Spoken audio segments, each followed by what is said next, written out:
Okay. Um, this one is the hardest one and the most hated memory I've ever gotten back, and it deserves some explanation. And the memory is, very briefly, is when I didn't remember myself in a picture. That scene is that Aunt Patty's, and I'm looking, and I kept going, "Who is she? Why is she up there with my family?" And about a minute and a half or so, or however long, it was a short time, it felt like forever, I realized I'm staring at a picture of myself.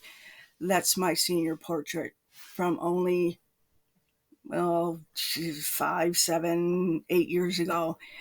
And I didn't know mortified is a good word.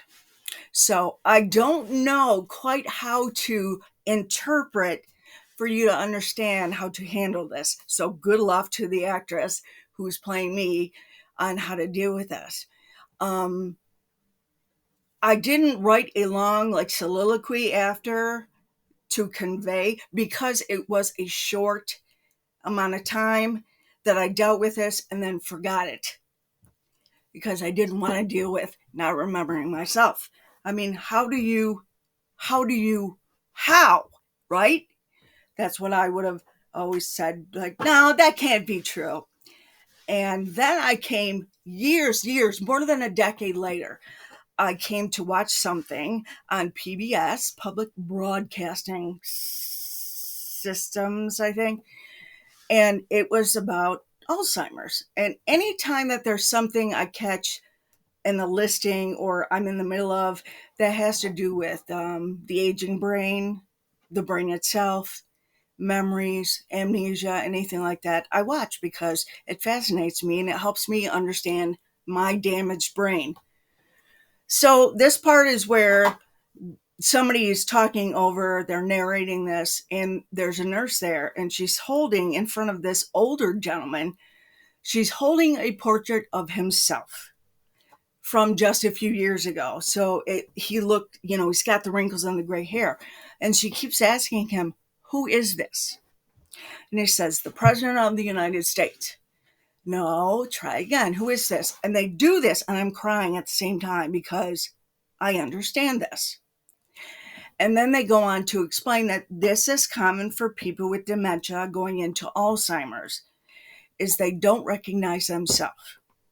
And it's a part of damage at, at the occipital lobe, or it's also part of the frontal lobe, but on the inside, not the surface. See, here's your procedural memories. That's where the procedural amnesia is. But on the inside, wherever is the, back to back, is where identity hides. And when that area is damaged, identity is altered. So I think it's a combination of the both, but I there are no words that I mean there are a lot of words, but how do I convey how mortified, how humiliated, how defeated I was, how much I thought I wanted to die? I mean, how the fuck do you not remember yourself? That's gross. That's disgusting. I'm embarrassed. I'm ashamed of myself. Everything that you call yourself when you hate yourself is what I did. I went through that on the drive home. At the time, my aunt was only a mile and a half or 2 miles away from my mom's. So it was a short drive. I remember driving very carefully because like, I don't want to get in another car accident. My mom would be so mad at me, is what I thought. I went in my room and cried and cried. I didn't even share this with my mom or Joe, who I tell everything to. I have no filter. Well, at the time I had no filter. I didn't know how to regulate what to say in public and stuff. But I didn't know how to convey that. So I forgot about it and put it away until something else reminded me of, oh, yeah, I know what that's like. Oh, yeah, I understand that when somebody doesn't remember themselves and their identity, I know where that is in the brain. It's not just made up bullshit.